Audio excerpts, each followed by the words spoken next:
말씀을 강론하는 중에 성령께서 저와 여러분을 가르쳐 주시고 또 저와 여러분의 심령을 거룩하게 구별하게 우리 하나님께 영광을 돌리는 사람으로 세워주실 줄 믿습니다.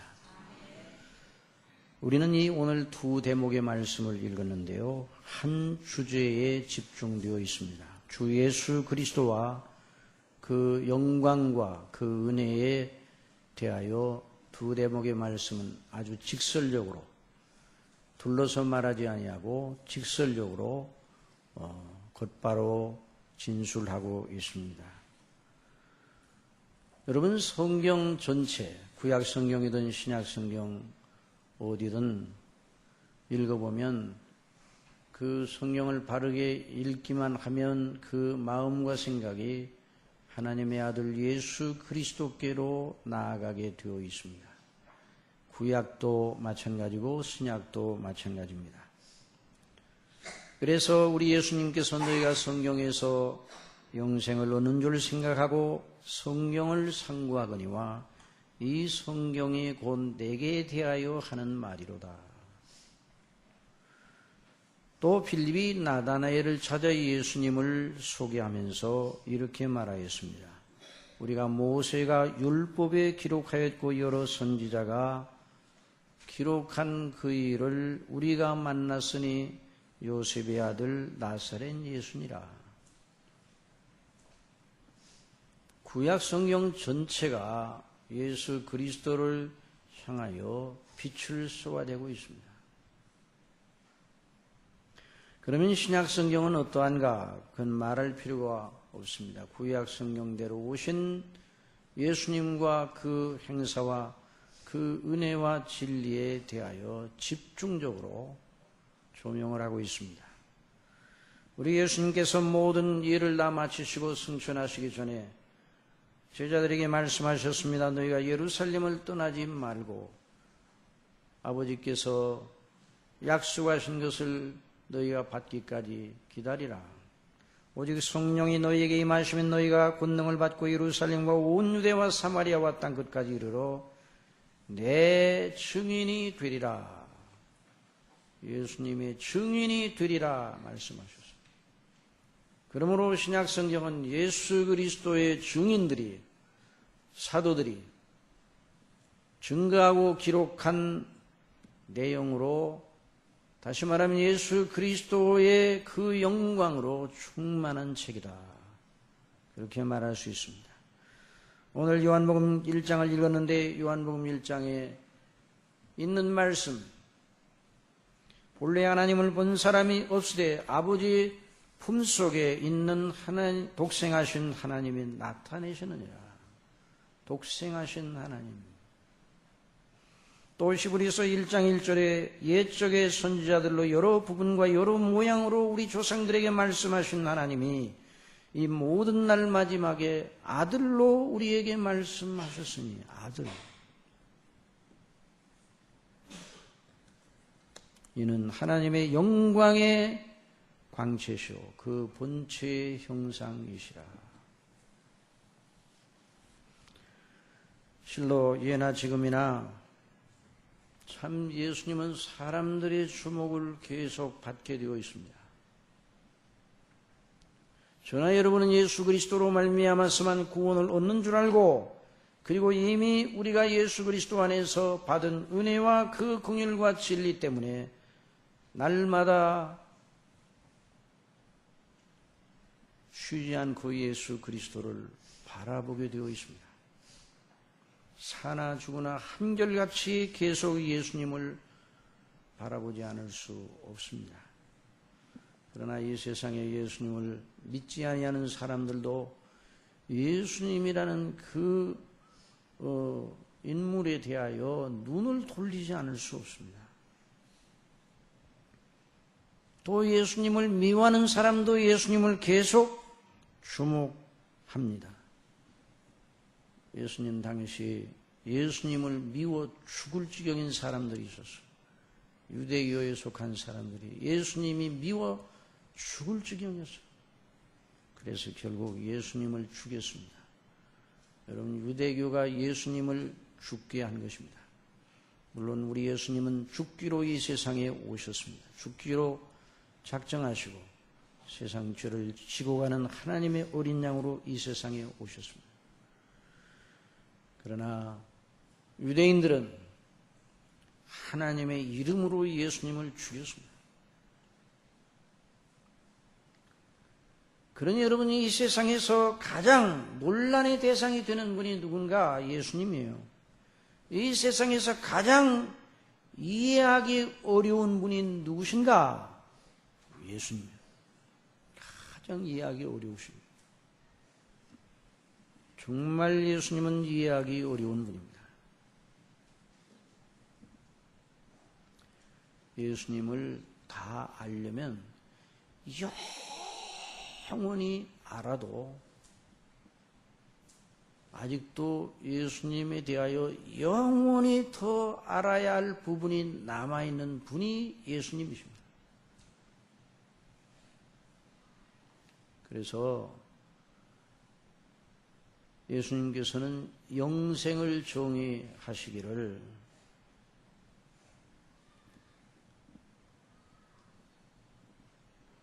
뭐라고 하셨는가? 영생은 곧 유일하신 참 하나님과 그의 보내신 자 예수 그리스도를 아는 것이다. 그런 말씀입니다. 영생이 어떻다고요? 참 유일하신 하나님과 그의 보내신 자 예수 그리스도를 아는 것이 영생이라고 규정하셨습니다. 사랑하시는 성도 여러분, 그래서 영생이 그렇게 영화로운 것입니다. 영생이라는 것이 단순히 그저 죽지 않고 그냥 살아있는 것을 말한다고 그러면 영생은 그렇게 놀랍고 가치 있는 것이 아닐 수 있어요.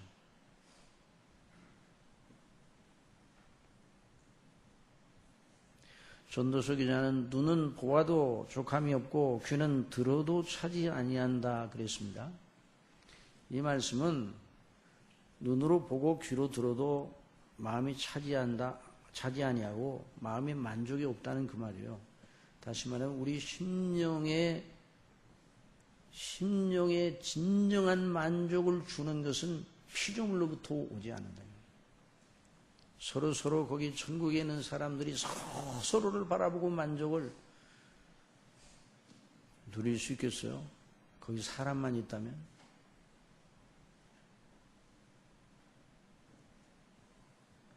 그는 영생의 내용이 별로 대단하지 않을 것입니다. 그러나 영생은 참 유일하신 하나님과 그의 보내신 자 우리 주 예수 그리스도를 알아 교제하며 즐거워하는 것이기 때문에 참으로 영화로운 것입니다. 영원히 알아도 영원히 즐겁고 영원히 복되고 영원히 가면 갈수록 더 영화롭고 더 좋으신 분이 바로 하나님 우리 주 예수 그리스도십니다. 그래서 영생이 아름답습니다. 자, 그런데 믿음으로 그걸 받아들이면 말로 할 수 없이 영화로운 것이에요. 그런데 우리의 이해로 받아들이려 한다면 예수님은 정말 난해하게 짝이 없는 분입니다. 왜냐하면 여러분 예수님이 사람이셔요. 사람. 예수님이 정말 사람이십니다. 사람처럼 나타나 모양만 있는 사람이 아니라 저나 여러분처럼 몸과 영혼을 가지신 글자 그대로 사람이십니다. 그런데 오늘 본문에서 뭐라고 말씀하고 있습니까? 아버지 품속에 계시는 독생하신 하나님이라. 자, 이런 표현을 사람에게 쓰다니. 어떻게 사람이 하나님이 되실 수 있으며 어떻게 하나님이 사람이실 수가 있는가? 이건 도저히 난해해서 이해할 수 없는 거예요.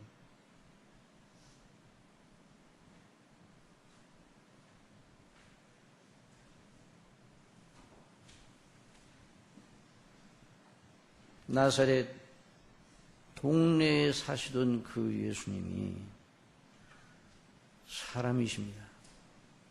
그런데 그분이 하나님이시라고. 예수님 당시 나사렛 동네 사람들이 예수님의 어린 시절을 알고 그 부모와 누이와 형제들을 다 알고 있었습니다.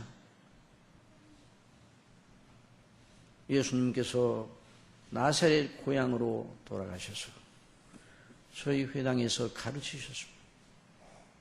그리고 회당에 있는 사람들이 깜짝 놀라서 저희가 놀라가로되 이 사람의 이 지혜와 이런 능력이 어디서 났는가? 놀라고 놀라서 도저히 납득이 되지 않았습니다. 전혀 이해가 되지 않았습니다. 여러분, 여기서 우리가 짚고 넘어가야 할 것이죠. 사람들은, 저나 여러분이나 모든 사람들은 자기 주관의 이해의 수준에 들어오지 아니하는 것은 안 받아들이며, 그런데 또 잘 받아들이기도 해요. 헛되고 헛된 것은 잘 받아들여요. 진리에 속한 것은 안 받아들여요.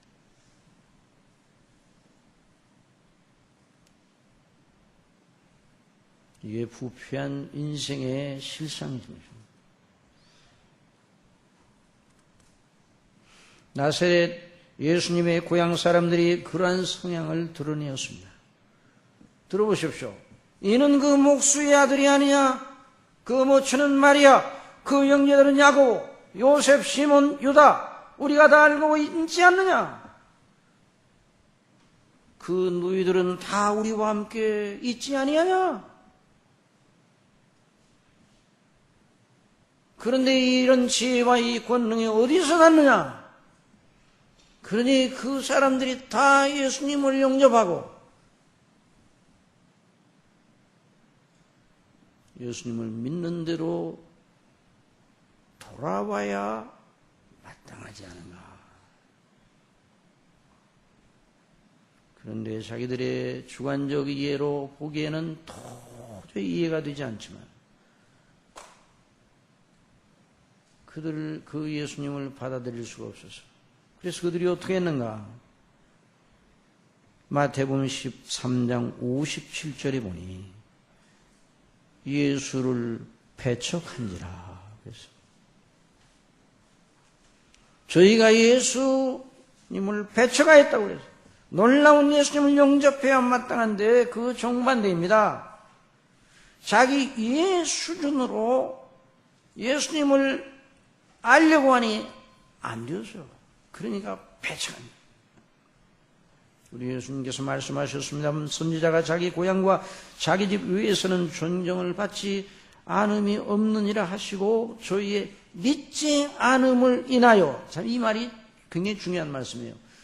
저희의 믿지 않음을 인하여 거기서 많은 능력을 행치 아니하시느니라 그랬어요. 사랑하시는 성도 여러분, 예수님에 대한 우리의 태도는 먼저 이해가 아니라 믿음입니다. 믿음이에요.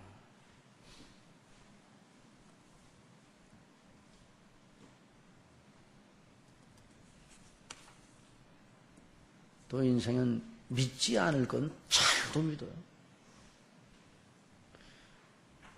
썩지 아니할 하나님의 영광을 썩어질 사람과 금수와 버러지 형상의 우상으로 바꾸느니라. 우준하게 돼요.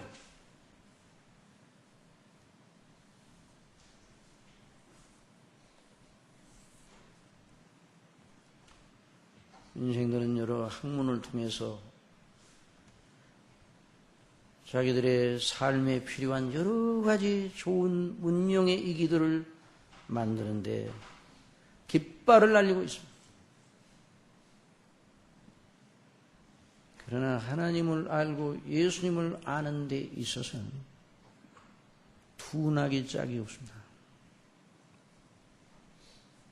여러분, 불안포기의 생명과 그 질서도 온전하게 이해하여 불안포기의 생명과 그 생태의 질서를 다른 것으로 만들 수가 없어요.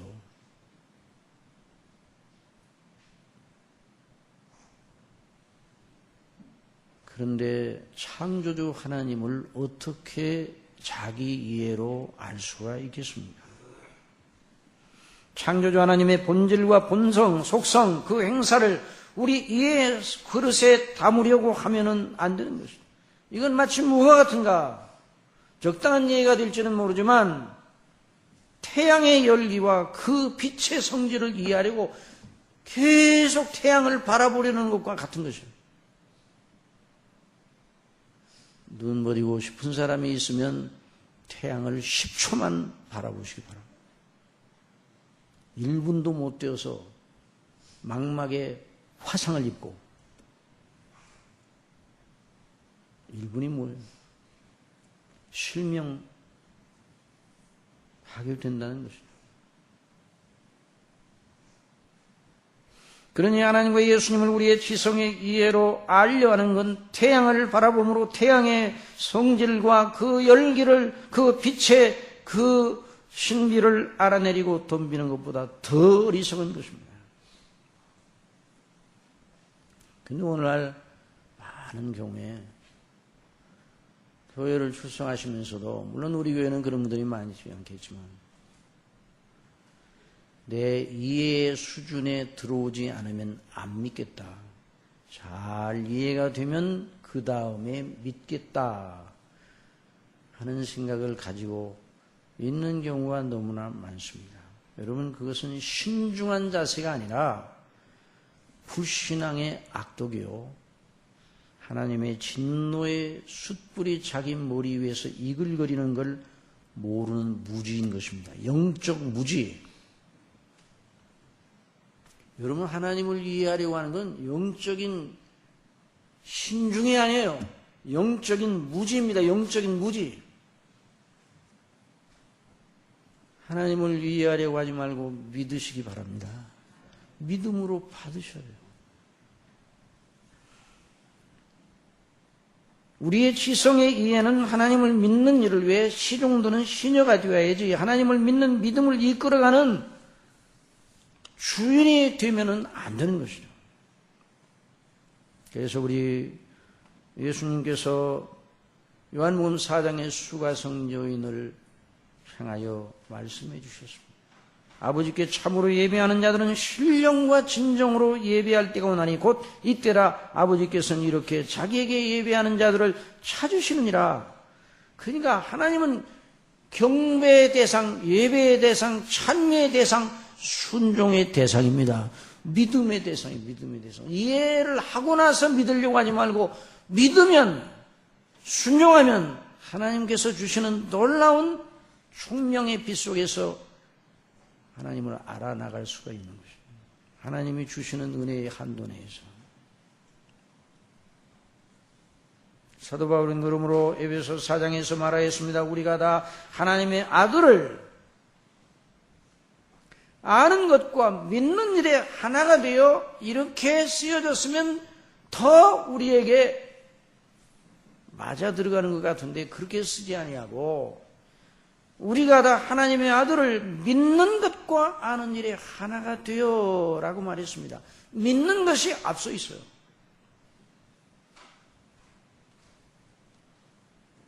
우리가 하나님의 아들을 믿는 것과 아는 일에 다 하나가 되어 온전한 사람을 이루어 그리스도의 장성한 분량에 충만한 데까지 이르리니. 욥기를 읽어보면 욥이 깊은 고난 속에서 하나님의 행사를 나름으로 이해하려고 애를 썼어요. 또 친구들이 와서 욥에게 일어난 일을 자기들 지성으로, 물론 믿음이 없는 사람들은 아니지만 그래도 자기들이 가지고 있는 모든 걸 다 동원해서 그 지식을 동원하여 그 욥에게 일어난 일을 해석하려고 애를 썼습니다.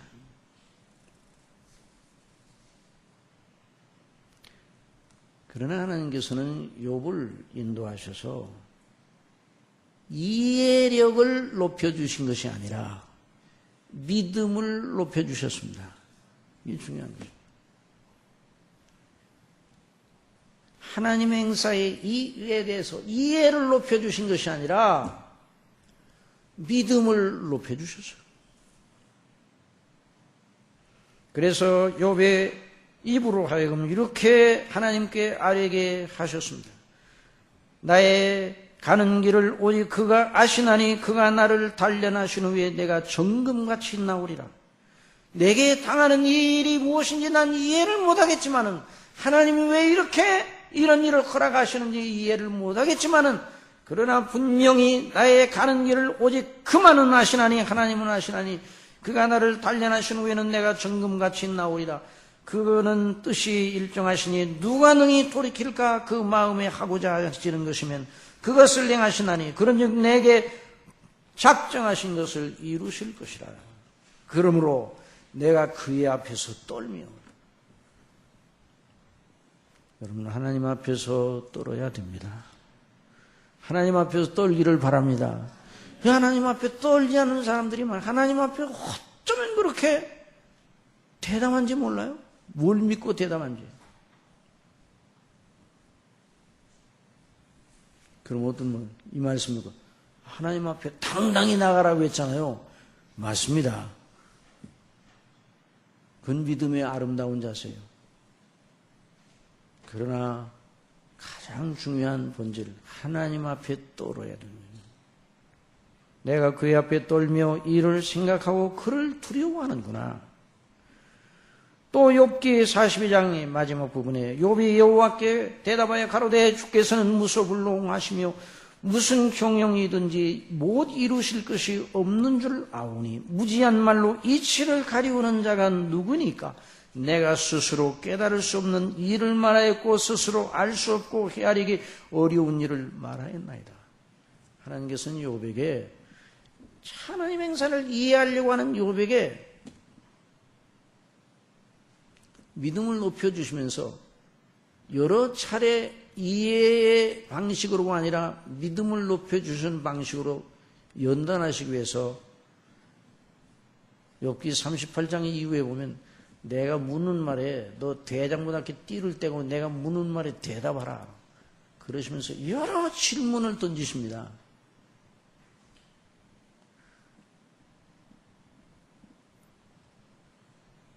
내가 세상을 창조하여 도량을 놓을 때 너 어디 있었느냐. 여기서부터 시작해서 하나님의 행하시는 그 모든 행사에 대한, 모든 피조물에 대한 하나님의 행사를 다 물어보시는 거죠. 한마디도 대답하지 못했어요.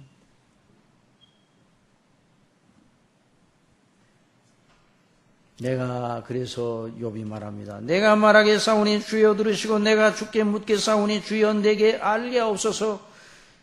내가 주께 대하여 귀로 듣기만 하였었다니 이제는 눈으로 주를 배웁나이다. 믿음이 높아졌어요. 사랑하시는 성도 여러분, 저와 여러분이 주님을 믿는 믿음이 높아지기를 바랍니다. 그 속에서만 하나님의 영광을 접촉할 수가 있어요. 그 속에서만 예수님의, 난해하신 예수님에 대하여 아는 지식이 자라날 수가 있어요. 예수님은 정말 사람이셨습니다. 아기로 태어나셨습니다.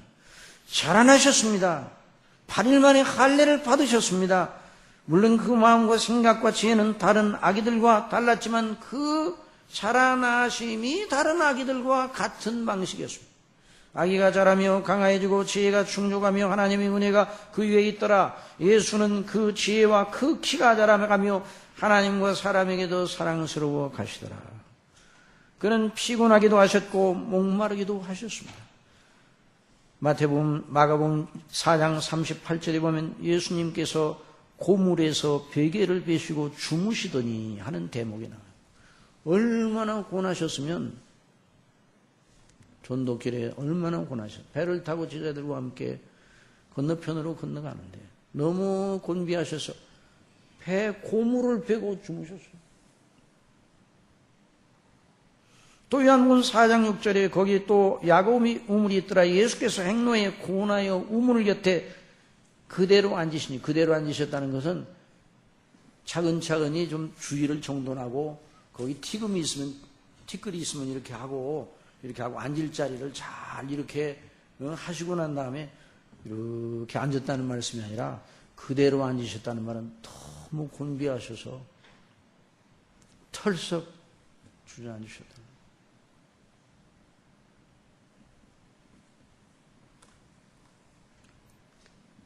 사람이십니다.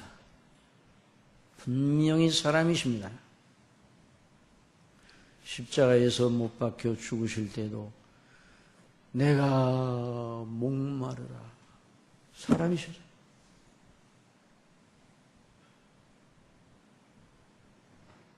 그러나 예수님은 하나님이십니다. 독생하신 하나님, 아버지 품속에 계시는 독생하신 하나님.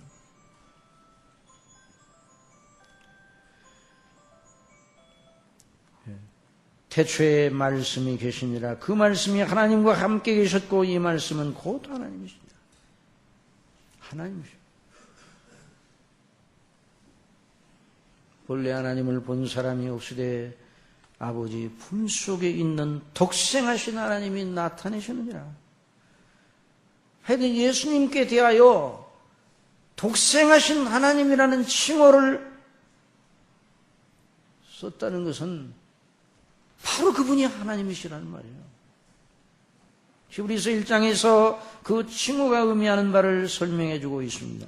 이는 하나님의 영광의 광채시오 그 본체의 형상이시라.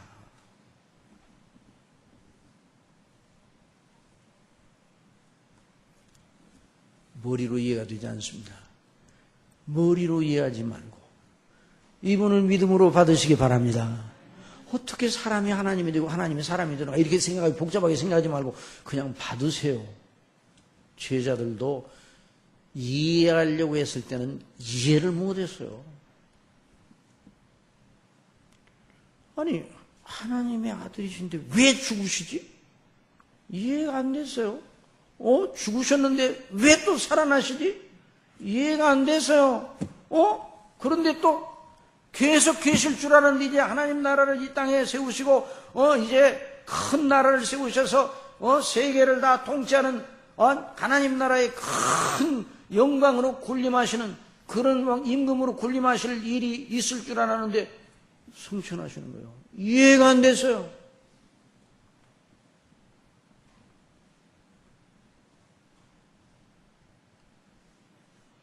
이해의 끝에 도달했어요. 이해의 끝에 제자들이 이해의 끝에 도달하고 드디어 기도하기 시작했습니다.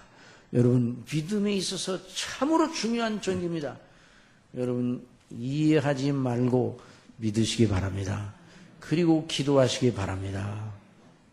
그래서 돌아가서 그 120명이 함께 다락방에 모여서 기도를 했어요. 그리고 오순절 성령께서 그들에게 임하시니 비로소 하나님의 성령께서 그들의 심령 속에 예수님을 믿는 신령한 총명을 부어주셨습니다.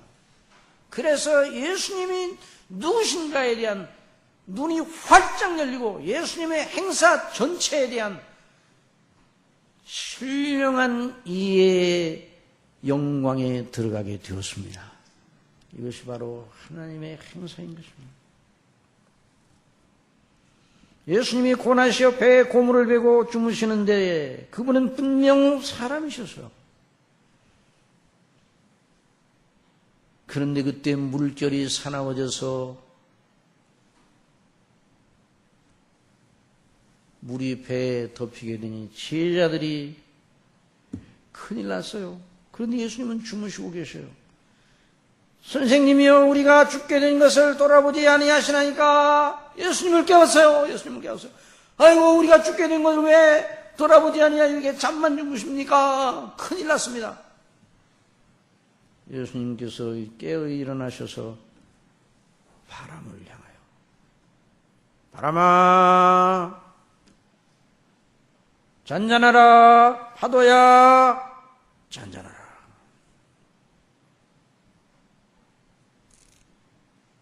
잠잠하고 고요하라. 그러니 바람이 그치고 아주 잔잔하여 진지라. 이분이 누구십니까? 이분이 만물의 창조자십니다. 바다와 그 모든 만물을 명령하실 수 있는 만유의 주가 되시는 것입니다. 이걸 누가 부인하겠습니까?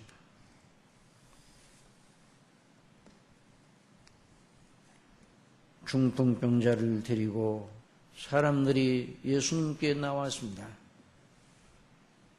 우리 예수님께서 저희의 믿음을 보시고 중풍병자에게 말씀하셨습니다. 소자야, 안심하라. 내 죄 사함을 받았느니라.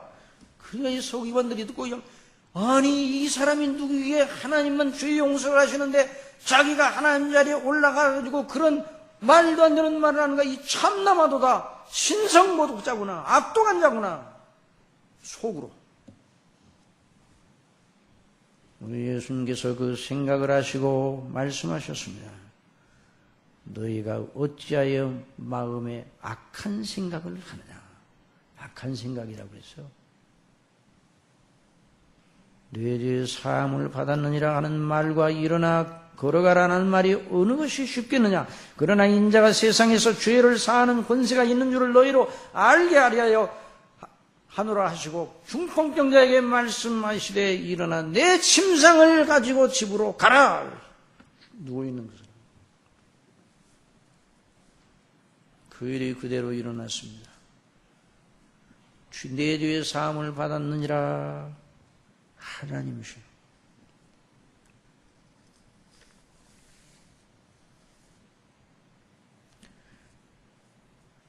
그래서 유대인들이 예수님을 믿는 대로 돌아서야 하는데, 유대인들이 이를 인하여 더욱 예수를 죽이고자 하니, 우리 예수님께서 내 아버지께서 이제까지 일하시니 나도 일한다 하시매, 유대인들이 이를 인하여 더욱 예수를 죽이고자 하는 이는 안식일만 범할 뿐 아니라 하나님을 자기의 친아버지라 하여 자기를 하나님과 동등으로 삼으심이라. 그래서 예수님을 죽여야 되겠다. 유대교에서 참아내지 못하겠다.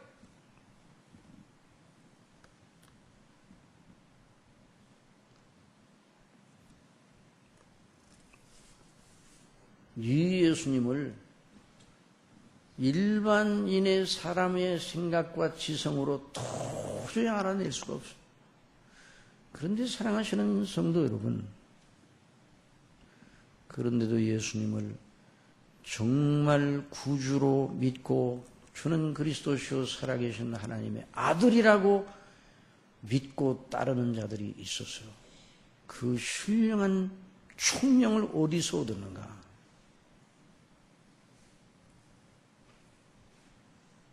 그 총명을 얻어야 돼요. 여러분, 예수님을 정말 바르게 믿기를 원하십니까? 그 총명을 구하시기 바랍니다. 신령한 총명을 구해야 돼요. 철학책을 많이 읽는다고 예수님 믿는 게 아니에요. 이 세상에 있는 유명한 책들을 다 섭렵하면 예수님을 이해하는 빛이 그 사람 속에 생기는 게 아니에요. 신령한 성령님의 가르치심이 있어야 합니다. 예수님은 기묘자예요, 기묘자. 알기 어려운 분이라면 기묘자.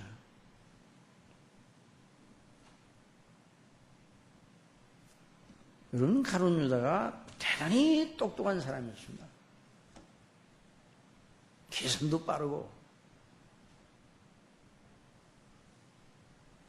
그런데 하나님께서 가룟 유다에게는 그 빛을 허락하지 아니하시니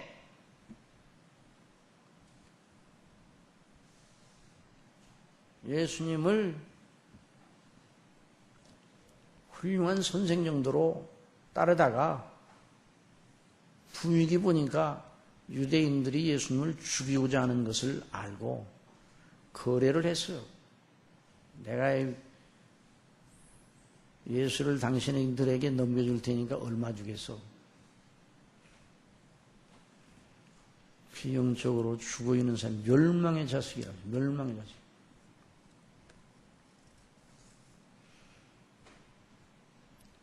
다시 한번 말씀드리거든요. 예수님은 우선적으로 우리의 이해의 대상이 아니라 오직 믿음의 대상일 뿐입니다. 예수님을 믿음으로, 한번 해봅시다. 믿음으로 해야 돼요. 믿음으로. 안 믿어지는데요? 그래도 믿으세요. 이해가 안 되는데요? 믿으세요. 머리를 많이 써도 도저히 이해가 안 되는데요? 믿으세요. 믿는 건 하나님의 주신 은혜 속에서 쉬운 일입니다. 여러분, 믿는 건 인간의 육신의 생각으로는 불가능한 일입니다. 그러나 성령께서 주시는 은혜 속에서는 쉬운 일입니다. 성령의 주시는 은혜의 선물을 받으면. 그래서 요한복음 1장 10절에 그가 세상에 계셨으며 세상은 그로 말미암아 지은 바 되었으되 세상이 그를 알지 못하였고 자기 땅에 오매 자기 백성이 영접지 아니하였으나, 자, 구약적인 언약을 갖고 있는 이스라엘 사람들, 아브라함의 후손들, 그들이 예수님 메시아를 기다렸지만 정작 그분이 왔는데도 영접하지 않았어요. 그런데 영접하는 자고 그 이름을 믿는 자들에게는 하나님의 자녀가 되는 권세를 주셨으니 이는 혈통으로나 육정으로나 사람의 뜻으로 나지 아니하고 오직 하나님께로서 난 자들이니라. 하나님께로서 난 자들은 예수님을 믿습니다. 이것이 바로 그 사람이 선택한 백성이라는 걸 보여주는 확실한 증거입니다.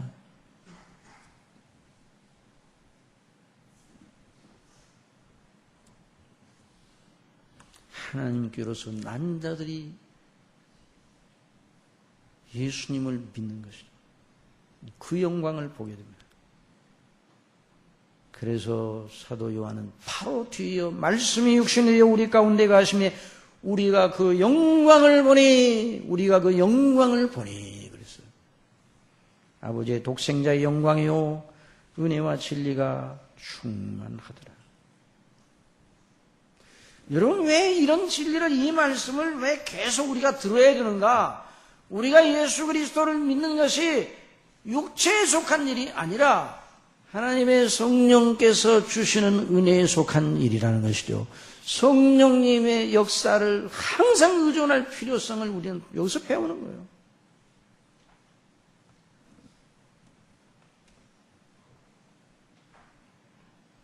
요한복음 6장 37절에서 예수님께서 말씀하셨습니다. 아버지께서 내게 주시는 자는 다 내게로 올 것이요 내게 오는 자는 내가 결코 내어 주지 아니하리라. 44절에 나를 보내신 아버지께서 이끌지 아니하면 아무라도 내게 올 수 없으니 오는 그를 내가 마지막 날에 살리리라. 선지자의 글에 저희가 다 하나님의 가르치심을 받으리라 기록된 선저 아버지께 듣고 배운 자마다 내게로 오느니라.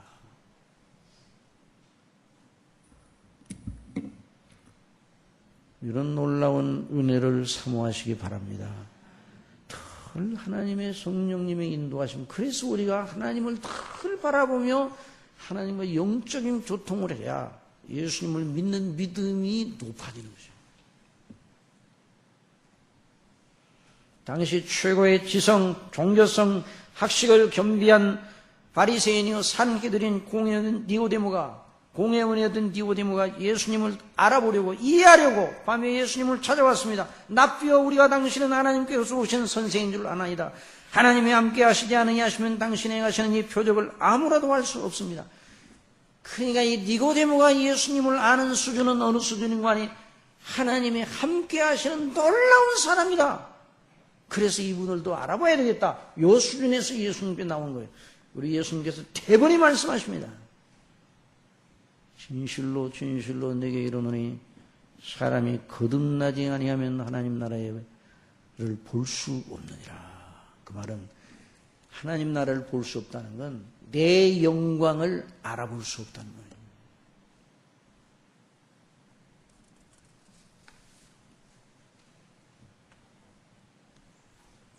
주는 그리스도시요 살아계신 하나님의 아들이시니라. 바요나 시몬아 내가 보이겠도다. 이를 내게 알게 하면은 혈육이 아니고 하늘에 계신 내 아버지시니라.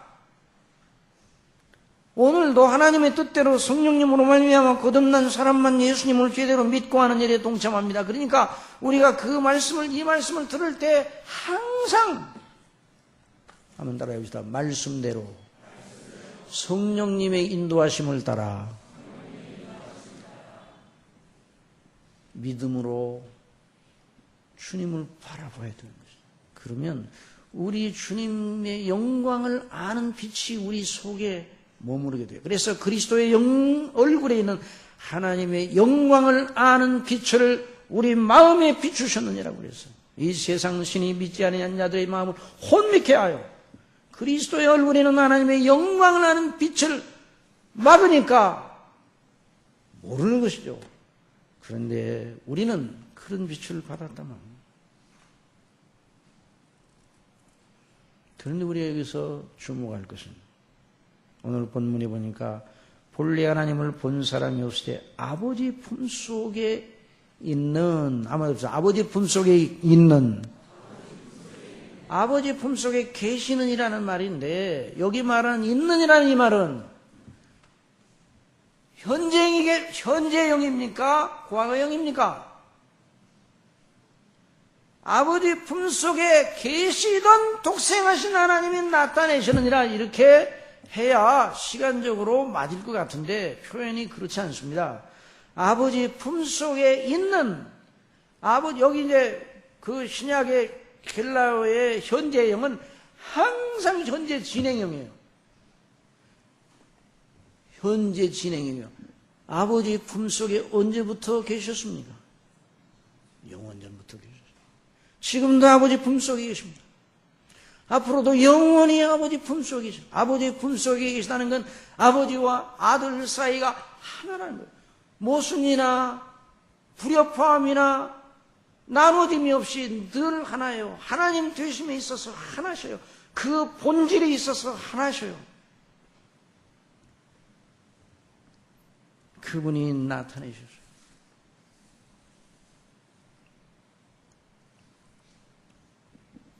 아버지요 창세전에 내가 아버지와 함께 가졌던 영화로서 지금도 아버지와 함께 나를 영화롭게 하옵소서라고 예수님 대제사장으로서 그 기도를 드렸지 않습니까? 히브리서 1장에 하나님이 이 아들을 만유의 구사로 세우시고 또 저로 말미암아 모든 세계를 지으셨느니라. 이는 하나님의 영광의 광채시오 그 본체의 영상이시라. 그의 능력의 말씀으로 만물을 붙드시며 그분이에요. 그분 바로 그분이에요. 그분을 아는 것이 저와 여러분의 답입니다. 어느 철학자에게 인생에 대해서 물어봤더니 인생은 답이 없습니다. 여러분이 묻겠습니까? 인생에 답이 없습니까? 천만에요. 인생에 답이 있어요. 하나님 우리 아버지와 그 보내신 자 예수 그리스도 성삼위 하나님께서 저와 여러분의 답입니다. 그리고 그 행사, 그 뜻대로 행하신 일, 우리 예수님이 왜 이 땅에 오셨어요? 왜 사람이 되셨어요? 하나님이신데 여전히 사람이 되셨냐면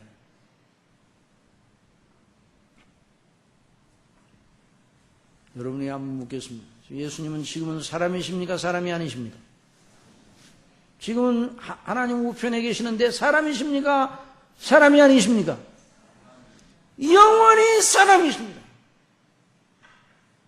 그러니까 예수님이 영화롭고 신비로워 이해하기가 어려운 분이에요. 이해하지 마시고 믿으시기 바랍니다.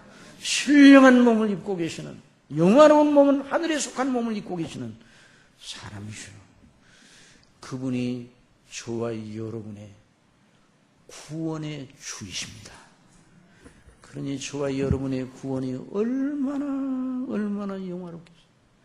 아버지의 이름과 영광 전체를 걸고 아버지께서 아들에게, 당신과 하나이신 아들에게 그 뜻을 맡기셔서 당신의 사랑하시는 자들을 죄에서 건져내어 영화로운 우리 하나님의 나라, 성삼위 하나님의 나라, 그 하나님의 나라의 백성이 되게 하자고 뜻을 정하시고 그 뜻을 이루시려고 아들을 보내시고 아들은 차원하는 마음으로.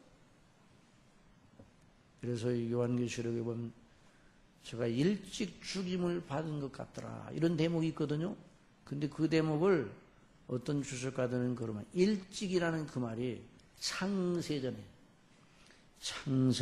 죽임을 당한 것 같더라.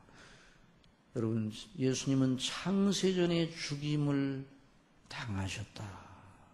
신비로운 말이지만은 실제로는 갈보리 언덕에서 죽으셨지만 창세전부터 죽기로 예정되신 분입니다. 그러니 저와 여러분을 향하신 하나님의 이 구원의 계획은 너무 놀랍고 큰 것이에요. 그러니까 저와 여러분이 구원받았다는 건 더 이상 받을 것이 없는 걸 다 받았다는 말입니다. 여러분 믿습니까? 하나님께로부터 더 이상 받을 것이 없을 정도로 다 받은 것이에요. 저와 여러분. 그래서 사도 바울이 그걸 알기에 내가 그리스도와 함께 죽었고 또 그리스도께서 사셨으니 나는 죽고 그리스도께서 사셨으니 내 속에 계신 그리스도께서 나는 죽고 내 속에 계신 그리스도 사신 것이니 내가 육체 가운데 사는 것 나를 사랑하사 자기 몸을 버리신 하나님의 아들을 믿는 믿음 안에서 사는 것이라 말씀을 했습니다. 여러분 그러니 구원을 거듭거듭 말씀드려 구원을 우리의 이해의 그릇으로 우리의 이해의 수준으로 이해하려고 하지 말고 성령의 말씀 그대로 믿으시고 그걸 묵상의 자료로 삼으시면서 구원이 얼마나 큰 것인가를 늘 상고하시기를 바랍니다. 그 큰 구원을 등한히 여기면 어찌 피하리요? 천사들도 살펴보기를 원하였다고 그랬습니다. 그러므로 사도 바울은 주 예수 그리스도를 사랑하지 아니하는 모든 자에게 저주가 있을지어다. 그랬어요. 얼마나 예수님이 놀라우신 분인지 그분을 사랑하지 아니하는 사람이 복에 대해서 말할 수가 없어요. 그분을 모르는 사람이 그분을 믿지 아니하는 사람이 인생론을 말하는 건 그건 아무것도 아니에요. 저와 여러분이 어떤 경우라도 어떤 처지 어떤 상황이라도 주님을 바라보시기 바랍니다. 그 영광을 주목하시기 바랍니다. 하나님 아버지께 주여 아버지의 아들이시오 우리의 주님이신 독생하신 하나님 그분이 이 땅에 태어나셔서 사시고 고난당하시고 죽으시고 부활하시고 하나님 우편에 앉으셔서 우리를 위해 태어나시고 그리고 다시 오시는 그 놀라운 신비에 대하여 더욱 알게 하여 주시옵소서. 그 비밀의 영광을 더 알고 그분 안에 견고하게 서는 은혜를 저희들에게 허락하여 주옵소서. 이 기도를 날마다 드려요. 이 한 주간도 독생하신 하나님, 우리 주 예수 그리스도가 행하신 대속의 은혜를 힘입고 우리가 이 순례길 속에서 영원한 내세의 소망을 바라보며 맡겨주신 그 사명 감당하는 이런 복된 역사가 넘치기를 바랍니다. 그래서 늘 이기는 자로 나타나기를 바랍니다. 아버지 하나님, 이런 은혜를 베풀어 주시옵소서. 기도드리겠습니다. 사랑하시는 아버지 하나님, 하나님을 본 사람이 없으되 아버지 품속에 있는 독생하신 하나님이 나타내셨다고 하신 이 놀랍고 영화로운 말씀, 저희 심비에 새기고 믿음으로 성령님의 가르쳐 주십니다.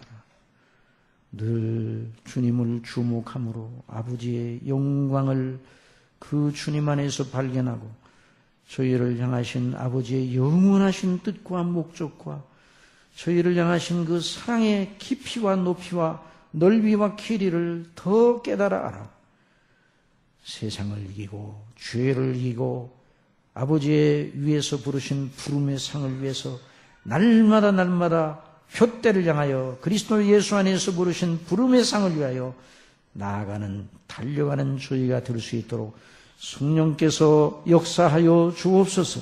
이 말씀이 한 주간 내내 우리의 심령 속에 머물러 늘 역사하는 귀한 그런 은혜를 허락하여 주옵소서. 아직도 이해의 잣대로 예수님을 이해하려고 하는 사람이 여기 있습니까?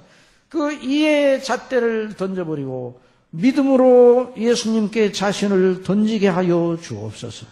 그래서 우리 하나님의 놀라운 역사, 거듭남의 역사가 일어나서 생각과 마음이 변하고 그 모든 인생관이 변하고 세계관이 변하여 우리 주 예수 그리스도와 동행하는 새로운 창조물, 새로운 피조물의 삶이 시작될 수 있도록 성령님 주장해 주시고, 이미 시작된 사람들은 다시 그 영광의, 그 영생의 기쁨 속에, 그 생명의 풍성함 속에 거하기를 간절히 소원하는 그런 놀라운 은혜를 베풀어 주옵소서. 예수님의 이름으로 기도드리옵소서.